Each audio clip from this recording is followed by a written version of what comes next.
Good afternoon, all of you. In last lecture, we studied the point, chapter number 8, chemical nature of the natural drugs.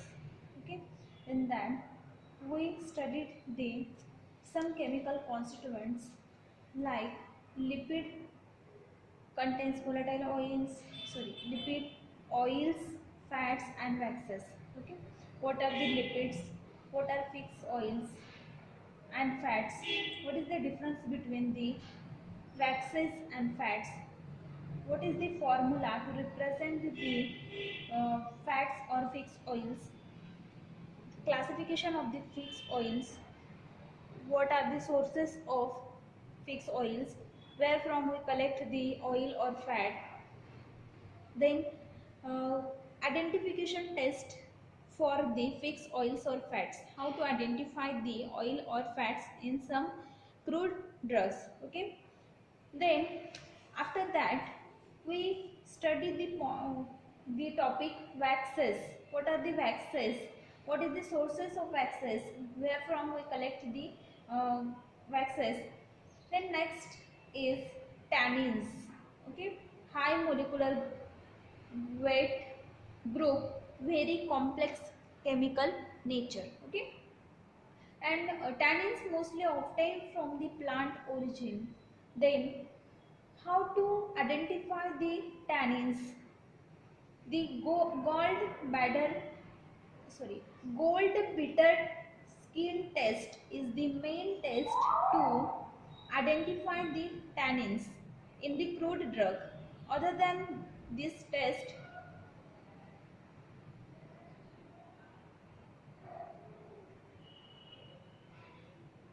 other than this test,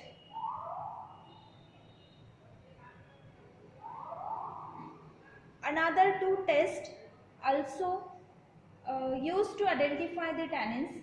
Then classification of the tannins.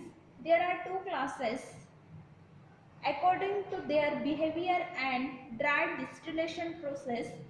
Tannins are divided into two classes. First one is condensed tannins.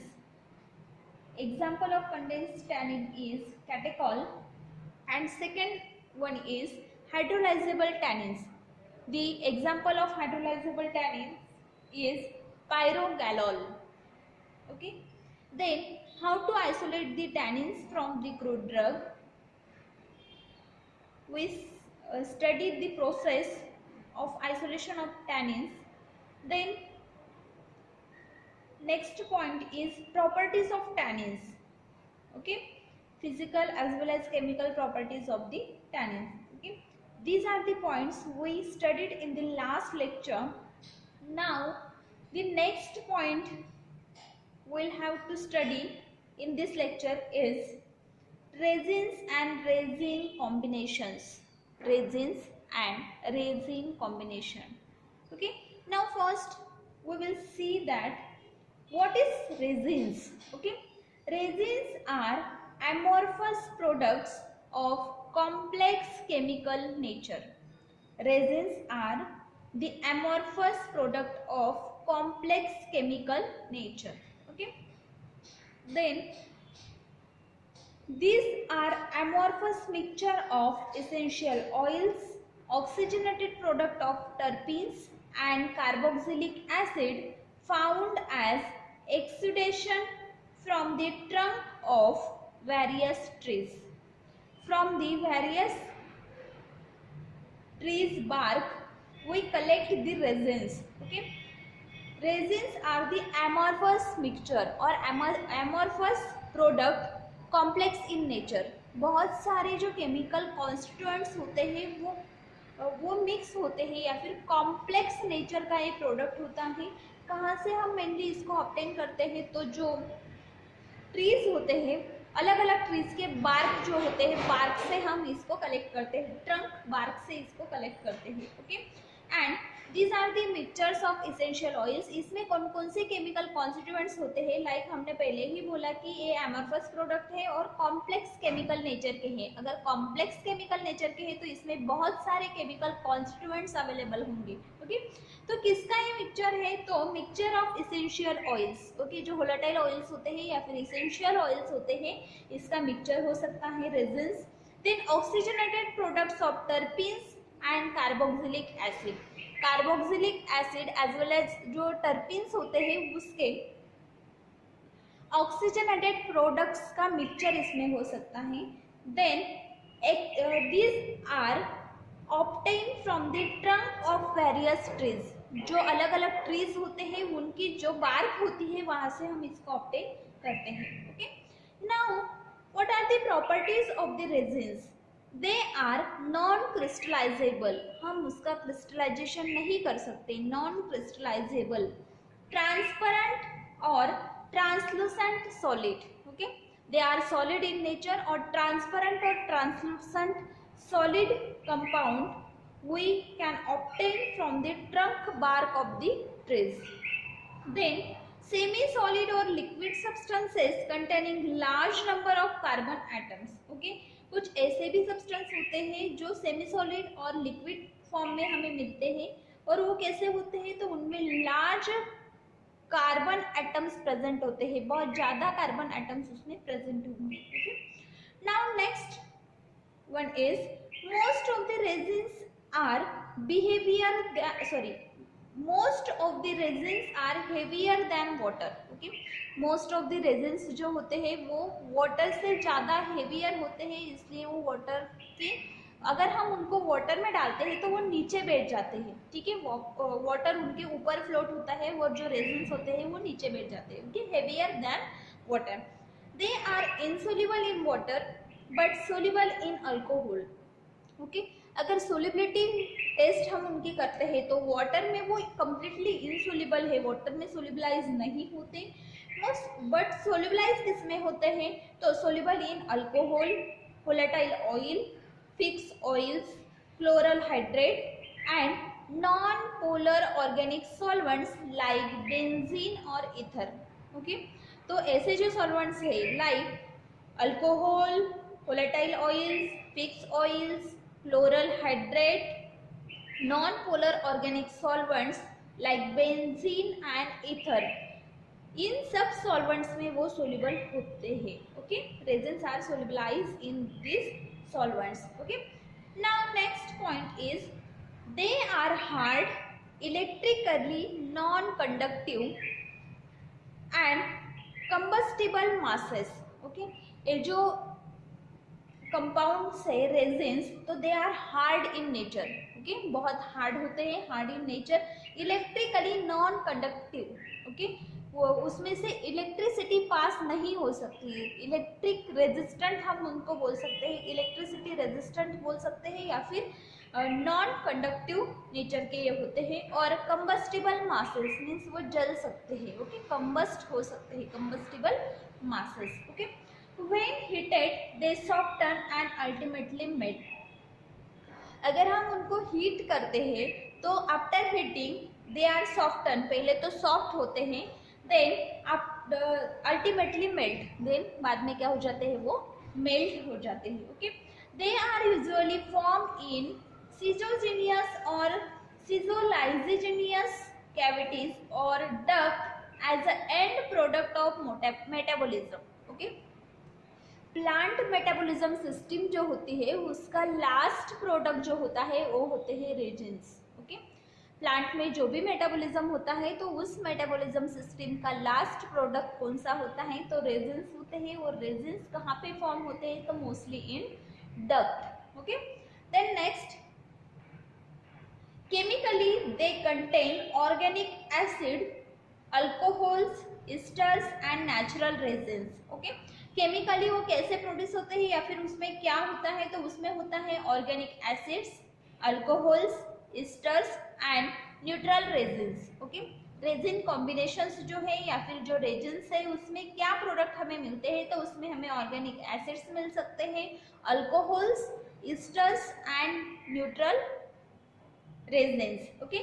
Depending upon the type of the constituents of the resins, they are further classified as, okay.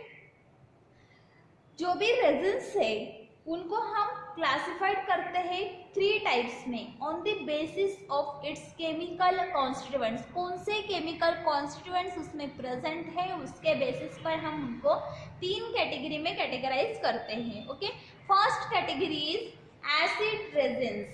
First category is acid resins. Okay, तो उसके examples है कुछ like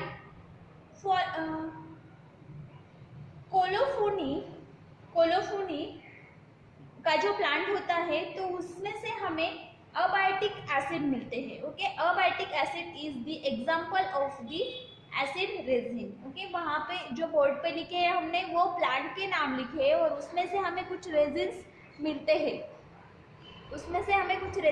हैं। Like जो colophony होता है, colophony में से हमें अबायोटिक एसिड मिलता है। सेंडेरेट जो है उसमें से हमें सेंडेरेनिक एसिड मिलता है। कैपाइबा जो है उसमें से हमें कैपाइविक एसिड मिलता है। और मीर जो है उसमें से हमें कॉम्फोरिक एसिड मिलता है। शेलेक जो है उसमें से हमें एलेरेटिक एसिड मिलता है। जो भी एग्जाम्पल्स अभी हमने देखे वो सब एसिड रेजिन्स है। Okay, then next point is ester resins. Okay, ester resins, इसके भी कुछ एग्जाम्पल्स है। लाइक ईस्टर रेजिन्स में क्या होता है, तो esters present as a chief constituents, means जो भी रेजिन्स होंगे उसमें ester as a chief constituent present होगा। Okay, the example of ester resins are benzoin and storax. Okay, benzoin और स्टोरेक जो है उसमें से हमें ईस्टर रेजिन्स मिलते हैं। ओके, तो बेंजोइन जो है उसमें से हमें बेंजिल बेंजोएट और सिनामिल सिनामेट, ये 2 कंपाउंड्स मिलते हैं। और स्टोरेक्स जो है उसमें से हमें इथिल सिनामेट और सिनामिल सिनामेट, these 2 products are obtained from these 2 sources like benzoin and storex. Okay, and these are the examples of the ester resins. Okay, now third one is resin alcohols. Resins alcohols. Okay, the example of the content are complex alcohols of high molecular weight. Okay, resins alcohols जो होते हैं वो complex in nature होते हैं, बहुत ज़्यादा chemical substances का या फिर अल्कोहल्स का उसमें मिक्सचर होता है। और ये जो प्रोडक्ट्स है वो हाई मोलिकुलर वेट सब्सटेंसेस है। Okay, high molecular weight substances. Now they are either found in free state of esters. The example are balsam of Peru with Peruresinol tanol,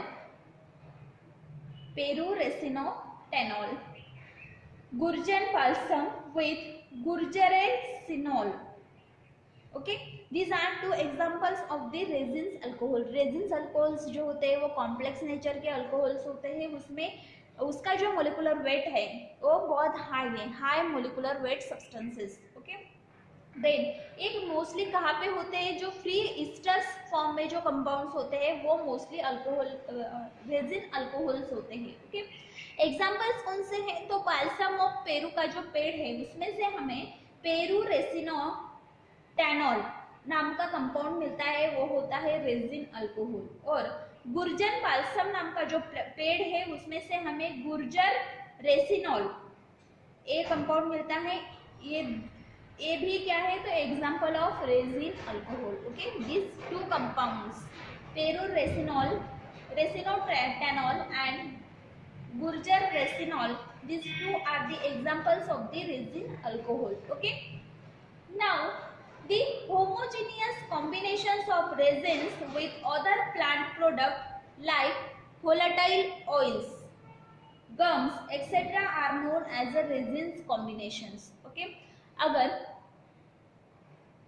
volatile oils, gums और कोई other compound, इनका अगर कोई mixture हमें मिलता है और वो मिक्सचर अगर होमोजेनियस है, ओके। एक जैसे ही दिखने वाला मिक्सचर है, एक जैसा ही सॉल्यूशन है, उसमें कोई भी पार्टिकल्स या फिर कोई भी अलग सॉल्यूशन हमें उसमें कंपार्टमेंट्स में नहीं दिखाई दे रहा है, एक होमोजीनियस लिक्विड हमें मिलता है, तो उसको बोलोगे आप रेजिन्स कॉम्बिनेशंस। ओके, बहुत सारे केमिकल कॉन्स्टिट्यूएंट्स उसमें प्रेजेंट है, लेकिन वो मिक्सचर जो है वो होमोजीनियस है, तो उसको क्या बोलोगे आप, रेजिन्स कॉम्बिनेशंस। ओके, तो उसमें कौन कौन से प्रोडक्ट्स होते हैं जिसमें जिनका होमोजीनियस मिक्सचर होता है, तो वोलेटाइल ऑयल्स होते हैं, गम्स होते हैं, और अदर कोई प्रोडक्ट्स भी उसमें हो सकते हैं जिसका मिक्सचर अगर होमोजीनियस है, कितने भी केमिकल कॉन्स्टिट्यूएंट्स उसमें प्रेजेंट है, लेकिन मिक्सचर अगर होमोजीनियस है तो उसको बोलोगे आप combinations of resins. Okay, resins and volatile oils in homogeneous mixture are called as oleoresins। Okay, तो इसको हम अलग अलग भी बोल सकते हैं, लाइक रेजिन और वोलेटाइल ऑयल दोनों का कॉम्बिनेशन है और होमोजेनियस मिक्सचर है, तो उसको बोलोगे ओलियोरेजिन। ओके, एग्जांपल है copaiba, Canada balsam, capsicum and ginger. Okay, these are the examples of oleoresin. Okay, now next oleogum resins. अगर volatile oil, gums and resins इनका कॉम्बिनेशन है और एक होमोजेनियस मिक्सचर है, तो उसको बोलोगे आप oleogum resin. Okay, example of oleogum resin is myrrh and asafoetida, myrrh and asafoetida. Okay, then glycoresins, okay, made up of resins and sugar are present in jalap and ipomoea. ओके, तो jalap में और आइपोमोइया, ये जो दो plants है, इसमें resins and sugar का कॉम्बिनेशन प्रेजेंट होता है, इसको बोलते हो आप glycoresins. Okay, glyco means sugar and resins. Okay, glycoresins. Okay, then next, if resins contains benzoic acid or cinnamic acid called as balsam। Okay, अगर रेजिन के साथ में सिनेमिक एसिड या फिर बेंजोइक एसिड है, तो उस मिक्सचर को आप बोलते हो बाल्सम। ओके, एग्जांपल है उसके balsam of tolu, storax, balsam of Peru and benzoin. These are the examples of balsam. These are the example of balsam. Balsam किसे बोलते हैं हम, अगर रेजिन्स के साथ में बेंजोइक एसिड और सिनेमिक एसिड प्रेजेंट है, तो उसको बोलते हो हम balsam. Okay, now next point is uses और therapeutical uses of the resins and resins combination. जो भी बातें हमने पढ़ी या फिर जो भी पॉइंट्स हमने अभी देखे, लाइक रेजिन्स क्या होते हैं, रेजिन्स के कॉम्बिनेशंस क्या होते हैं, उसके क्लासिफिकेशन क्या है, या फिर उसके प्रॉपर्टीज क्या क्या है, ठीक है। तो ये जो पढ़ा हमने, उसके क्या एप्लीकेशन है, क्यों हम इसको पढ़ रहे हैं, ठीक है। तो कुछ यूजेस है इसके, लाइक थेरापेटिकल यूजेस है, कुछ हमारी बॉडी पर कुछ इफेक्ट ये शो करते हैं, ठीक है। तो कौन से इफेक्ट है इनके हमारी बॉडी पर, या फिर इनके क्या यूजेस है।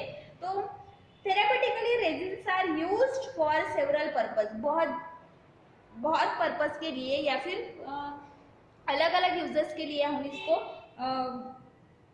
डे टू डे लाइफ में भी शामिल करते हैं या फिर यूज कर सकते हैं। लाइक इसका एक्सपेक्टोरेंट एंड एंटीसेप्टिक प्रॉपर्टी इसमें है, एक्सपेक्टोरेंट एंटीसेप्टिक प्रॉपर्टी।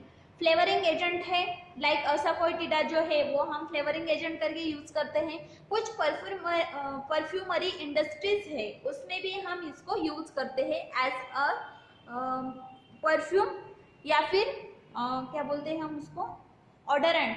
ओके, कुछ अच्छा स्मेल इसका आता है, तो इस पर्पज से हम इसको यूज कर सकते हैं। क्यों, क्योंकि ये रेजिन प्लस वोलेटाइल ऑयल्स है, और जो वोलेटाइल ऑयल्स होते हैं उनको परफ्यूम करके हम यूज कर सकते हैं, ठीक है। तो ये दोनों का जो कॉम्बिनेशन है वो भी हम परफ्यूम तैयार करने के लिए या फिर परफ्यूमरी जो इंडस्ट्रीज होती है उसमें इनको यूज करते हैं, ठीक है।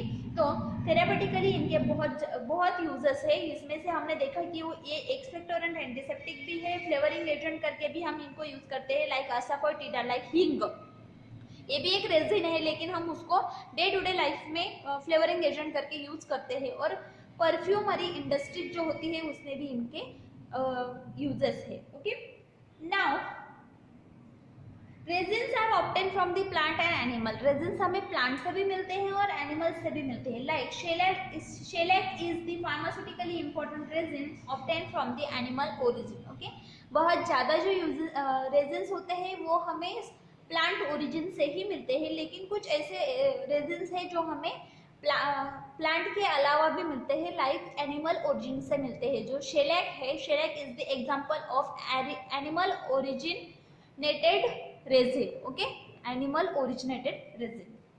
Then next point is isolation of resins. Resins हम कैसे ऑब्टेन कर सकते हैं, उनको कैसे आइसोलेट कर सकते हैं। ओके, तो resins are obtained by following methods. Okay, first one is by extraction with alcohol and precipitation with water.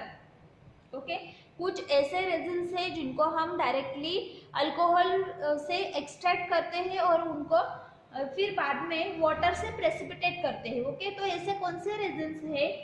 तो jalap, podophyllum, capsicum, ginger, these are the resins which are obtained by extraction with alcohol and precipitation with water. Okay, then second method है by distillation for separation of oil, by distillation for separation of oil. Okay, दूध में जो भी oil होता है उनको हम separate करते हैं by distillation process. Okay, इसमें कौन कौन से एग्जांपल्स आते हैं? तो कैपाइबा एंड कोलोफोनी। कोलोफोनी और कैपाइबा ये दो प्लांट्स या फिर दो एग्जांपल्स है रेजिन्स के, जो हमें कहाँ से मिलते हैं या फिर कौन से मेथड से मिलते हैं? तो डिस्टिलेशन मेथड से हम इनको ऑब्टेन करते हैं। ओके, देन नेक्स्ट आती है मेथड हीटिंग प्लांट पार्ट। जो भी प्लांट का पार्ट है उसको हम डायरेक्टली हीट करते हैं। हीट करने से भी हमें उसमें से रेजिन्स मिलते हैं। ओके, ग्वाइकम नाम का जो प्लांट है वो उससे हमें रेजिन्स ऑब्टेन करने के लिए यही मेथड यूज करनी पड़ती है, heating of the plant part. Okay, next one is a plant exudate by incision. Okay, like myrrh, asafoetida and balsam. Balsam, myrrh and asafoetida हींग जो होता है वो हम कैसे ऑब्टेन करते हैं? तो उनके जो प्लांट्स होते हैं उन प्लांट्स पर हम इंसिजन्स देते हैं, कट्स देते हैं और उनमें से ये रेजिन सीक्रेट होते हैं। Okay, then next by collecting fossil resins. Okay, directly हम प्लांट पे जो भी अनफेवरेबल कंडीशन में रेजिन सीक्रेट होते हैं उनको हम डायरेक्टली कलेक्ट करते हैं। ठीक है, लाइक कोपाल एंड काउरी। ओके, जो भी पॉइंट्स अभी हमने देखे वो सब किसके बारे में थे? तो रेजिन्स एंड रेजिन्स कॉम्बिनेशंस के बारे में थे। अभी नेक्स्ट पॉइंट हमें पढ़ना है कार्बोहाइड्रेट, शुगर्स और सैकेराइड्स। कार्बोहाइड्रेट, शुगर्स और सैकेराइड्स। ओके, कार्बोहाइड्रेट्स क्या होते हैं? तो carbohydrates were defined as the group of compounds composed of carbon, hydrogen and oxygen in which the later two elements are in the same proportion as in water and were expressed by formula CH2N, that is hydrates of carbon. Okay, बहुत बड़ी definition है। क्या है इसमें? इस definition में तो carbohydrates क्या होते हैं? Carbohydrates were defined as, carbohydrates को आप कैसे डिफाइन करोगे? तो compounds composed of carbons. Okay, carbohydrates की जो डेफिनेशन है उसमें क्या दिया हुआ है? तो कार्बोहाइड्रेट्स क्या होते हैं? तो composed of carbon, hydrogen and oxygen. Okay, carbon, hydrogen और ऑक्सीजन का एक कंपोज्ड है, उसमें तीनों मॉलिक्यूल्स होते हैं और इन विच दी later two elements are in the same proportion as in the water. Okay, like अगर हाइड्रोजन और ऑक्सीजन है, जो भी टू एलिमेंट्स है हाइड्रोजन और ऑक्सीजन, वो सेम प्रपोर्शन में होते हैं, उसको बोलते हो आप कार्बोहाइड्रेट्स। ओके, हाइड्रोजन और ऑक्सीजन जो होते हैं वो सेम प्रपोर्शन में होते हैं, उसको बोलते हो आप कार्बोहाइड्रेट्स। ओके, देन फॉर्मूला है इसका CH2 bracket complete N. Okay, hydrates and carbon. The word carbohydrates can be tracked by two Germans. Okay, जो कार्बोहाइड्रेट वर्ड है वो कहाँ से आया है, इसे किसने फाउंड किया है? तो 2 German scientist found this word who called them kohlehydrates. जो 2 जर्मन साइंटिस्ट थे उन्होंने एक वर्ड फाइंड आउट किया, उन्होंने उसको बोला kohlehydrates. Okay, then term as a carbohydrates in English. जो कोलेहाइड्रेट्स ये जर्मन वर्ड था, kohlehydrates is a German word found by the 2 German scientist. Okay, लेकिन ये जो कोलेहाइड्रेट है देन इसको इंग्लिश में टर्म किया गया carbohydrate. Okay, kohlehydrate is German word found by 2 German scientists. Afterward, it can be termed as a carbohydrate in English. Okay. The definition did not remain valid as it was misleading with few compounds like. Okay. ये जो definition हमने ऊपर देखी कि इसमें carbon, hydrogen और oxygen तीनों compounds होते हैं और जो लेटर 2 कंपाउंड्स है लाइक हाइड्रोजन और ऑक्सीजन तो ये सेम प्रोपोर्शन में होते हैं। तो ये जो भी डेफिनेशन हमने ऊपर देखी तो ये कुछ कंपाउंड्स के लिए मैच नहीं होती, मीन्स कुछ एक्सेप्शन है या फिर कुछ मिसरीडिंग है। ओके, तो कौन से ऐसे कंपाउंड्स हैं? Acetic acid express as, acetic acid का फॉर्मूला अगर हम देखते हैं तो CH3COOH। ओके, तो इसमें क्या है तो 2 कार्बन है, 4 हाइड्रोजन है और 2 ऑक्सीजन है। और जो लैक्टिक एसिड है उसमें क्या होता है तो 3 कार्बन है, 6 हाइड्रोजन है और 3 ऑक्सीजन है। ओके, तो which are not carbohydrate.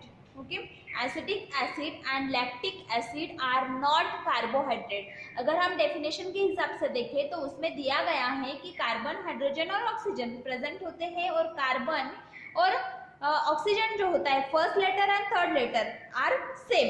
Okay, दोनों कैसे होते हैं? सेम, जितने कार्बन होंगे उतने ही ऑक्सीजन होंगे। ठीक है, लेकिन एसिटिक एसिड में सेम वैसे ही है जैसे डेफिनेशन में दिया गया है, 2 कार्बन है तो 2 ही ऑक्सीजन है और वैसे ही लैक्टिक एसिड में भी है 3 कार्बन है तो 3 ही ऑक्सीजन है, लेकिन दोनों भी क्या नहीं है? कार्बोहाइड्रेट्स नहीं है, वो अदर कंपाउंड्स है। ओके, देन सेकंड और एक मिसलीडिंग है like sugars like rhamnose and fructose, sorry, sugars like rhamnose and fructose are represented by the formula C6H12O5.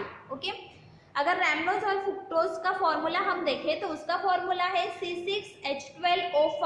Okay, तो इसमें कार्बन जो है वो 6 है और ऑक्सीजन जो है वो सिर्फ 5 है, means 1 oxygen atom is less than the carbon atom. फिर भी ये क्या है तो कार्बोहाइड्रेट्स है। ओके, तो ये कुछ एक्सेप्शन है या फिर कुछ मिसलीडिंग्स है। ओके, तो hence carbohydrates are defined as polyhydroxyaldehyde. तो ये जो डेफिनेशन जर्मन साइंटिस्ट ने हमें बताई थी तो उसमें कुछ मिसलीडिंग है क्योंकि हर एक कंपाउंड में सिमिलर नहीं होते कार्बन और ऑक्सीजन। ठीक है, तो कुछ मिसलीडिंग हो सकता है, इसलिए अभी न्यू डेफिनेशन आई है। तो न्यू डेफिनेशन क्या है? Carbohydrates are defined as polyhydroxyaldehyde or polyhydroxy ketones compounds that on hydrolysis produce either of the above. Carbohydrates are substances of universal occurrence. They are much abundant in plant rather than in animals. Okay, तो definition क्या है? तो carbohydrates क्या होते हैं तो polyhydroxy aldehydes होते हैं या फिर पॉलीहाइड्रोक्सी कीटोन्स होते हैं। ओके, कौन सा भी अगर आप कार्बोहाइड्रेट कंपाउंड लेते हो तो ये एक तो वो पॉलीहाइड्रोक्सी एल्डिहाइड होगा या फिर पॉलीहाइड्रोक्सी कीटोन होगा। ओके, अगर ये दोनों भी नहीं है तो वो क्या हो सकता है? तो कोई भी कंपाउंड अगर आप उसका हाइड्रोलिसिस करते हो तो आफ्टर हाइड्रोलिसिस वो दोनों में से एक प्रोडक्ट फॉर्म करेगा। लाइक अगर आप कोई भी क्रूड ड्रग लेते हो उसका हाइड्रोलिसिस करते हो, हाइड्रोलिसिस करने के बाद अगर वो पॉलीहाइड्रोक्सी अल्डिहाइड या फिर पॉलीहाइड्रोक्सी कीटोनिक कंपाउंड देता है तो वो क्या है? कार्बोहाइड्रेट है। ये डेफिनेशन बताई। देन कार्बोहाइड्रेट जो है वो यूनिवर्सल सब्सटेंस है।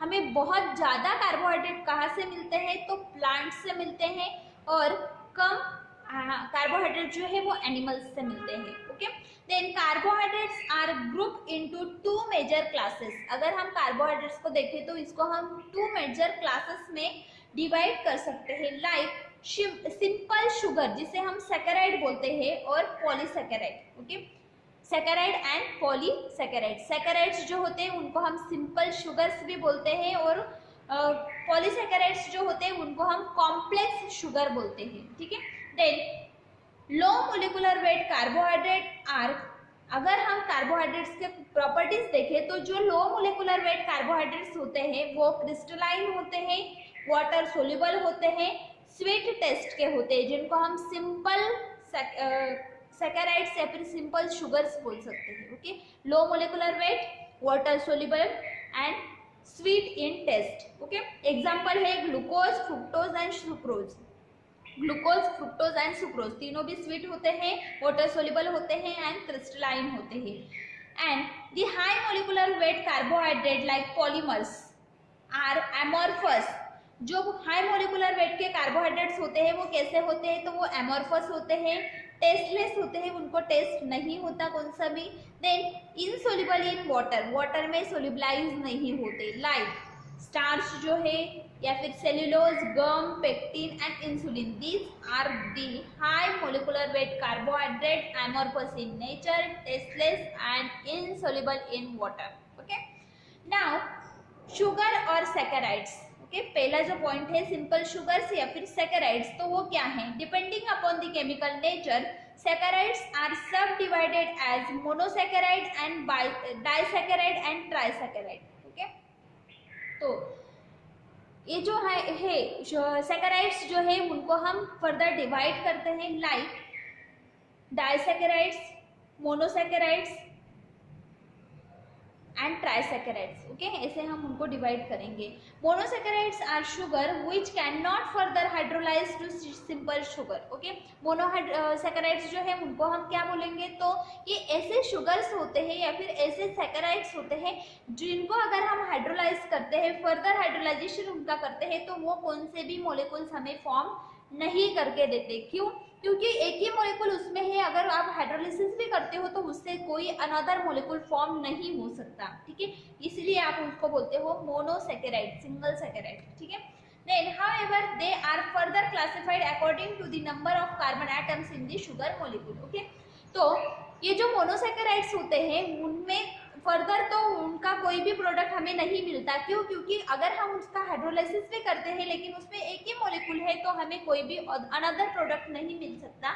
लेकिन ये जो मोनोसैकेराइड्स है इनको हम on the basis of carbon atoms, उसमें कितने कार्बन एटम्स प्रेजेंट है इसके बेसिस पर हम उनको 6 क्लासेस में डिवाइड करते हैं। लाइक फर्स्ट क्लास है Biosys. Okay, first class is Biosys. They contains 2 carbon atoms. Biosys में क्या होता है, तो इसमें 2 कार्बन एटम्स होते हैं। They do not offer in free nature. Okay, तो ये नेचर से हमें नहीं मिलते, बायोसिस हमें नेचर से नहीं मिलते, फ्री फॉर्म में नहीं रहते। ठीक है, do not offer in free in nature, वो हमें नेचर से नहीं मिलते। ठीक है, बायोसिस में 2 कार्बन एटम्स होते हैं। ट्रायोसिस जो है उसमें 3 कार्बन एटम्स प्रेजेंट होते हैं। एग्जाम्पल है phosphoric ester. Okay, example is glyceraldehyde. Okay, 3 carbon atom और example is glyceraldehyde, trioses. Okay, then next जो है टेट्रोसिस, इसमें 4 कार्बन एटम्स प्रेजेंट होते हैं। Example is erythrose. Okay, erythrose. Next pentose, next one is pentose.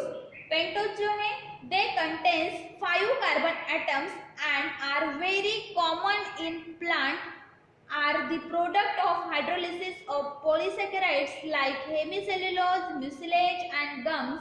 Example is arabinose, ribose and xylose. Okay, pentose जो होते हैं वो 5 कार्बन एटम सब्सटेंसेस होते हैं और very common in plant. Okay, plant में पेंटोज बहुत ज्यादा अमाउंट में प्रेजेंट होते हैं, कॉमन है बहुत। Okay, then product of hydrolysis, अगर कोई पॉलीसैकेराइड कंपाउंड है उसका अगर हम हाइड्रोलिसिस करते हैं तो उसमें हमें पेंटोज मिलता है। ठीक है, तो ऐसे कौन से कंपाउंड्स है लाइक हेमीसेल्यूलोज, म्यूसिलेज या फिर गम्स, इसका अगर हम हाइड्रोलिसिस करते हैं तो इसमें से हमें पेंटोज मिलता है। ठीक है, एग्जाम्पल है ribose, xylose and arabinose.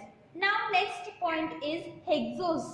Okay, hexoses they are monosaccharide containing 6 carbon atom. Hexoses में कितने कार्बन एटम है? तो it's indicate that hexo means 6 carbon atoms. Okay, they are abundantly available in carbohydrate of the plant kingdom. Plant में बहुत ज्यादा amount में hexose और pentose present होते हैं।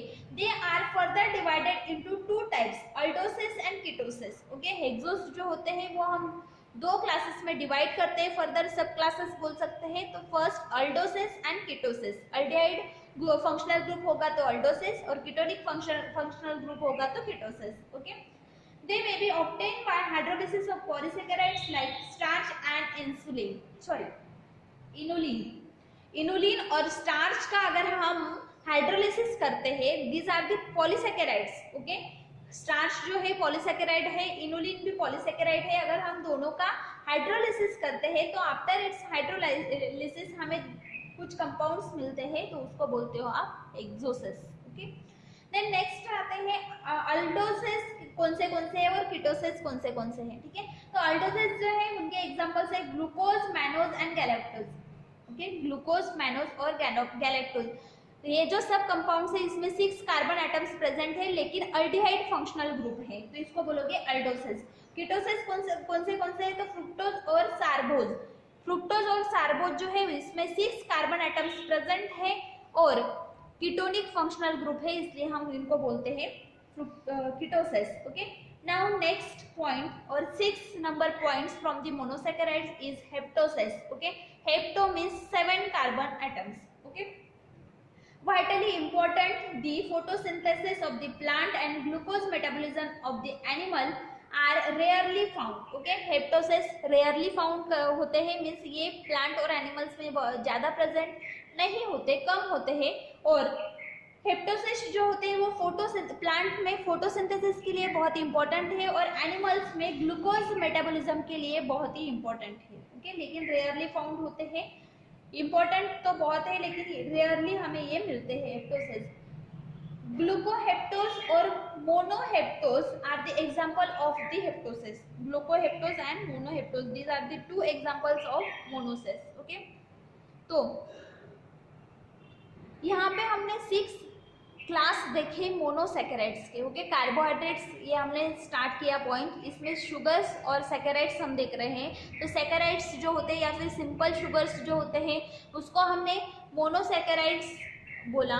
ठीक है, मोनोसैकेराइड्स जो होते हैं वो 6 क्लासेस, मोनोसैकेराइड्स, डाइसैकेराइड, ट्राइसैकेराइड, पॉलीसैकेराइड्स, ऐसे हमने शुगर को कैटेगराइज किया। उसमें से फर्स्ट क्लास हम देख रहे हैं मोनोसैकेराइड। ओके, तो मोनोसैकेराइड्स जो होते हैं उसमें 6 क्लासेस हमने फर्दर देखे, सब क्लासेस बोल सकते हैं उनको। फर्स्ट है बायोसिस जिसमें 1 ही कार्बन एटम है, ट्रायोसिस इसमें 2 कार्बन एटम है, टेट्रोसिस इसमें 4 कार्बन एटम है, पेंटोसिस इसमें 5 कार्बन एटम है, एक्सोसिस इसमें 6 कार्बन एटम्स है और हेप्टोसिस इसमें 7 कार्बन एटम्स प्रेजेंट है। ओके, नाउ डाइसैकेराइड्स, ट्राइसैकेराइड्स, पॉलीसैकेराइड्स हम नेक्स्ट लेक्चर में देखेंगे।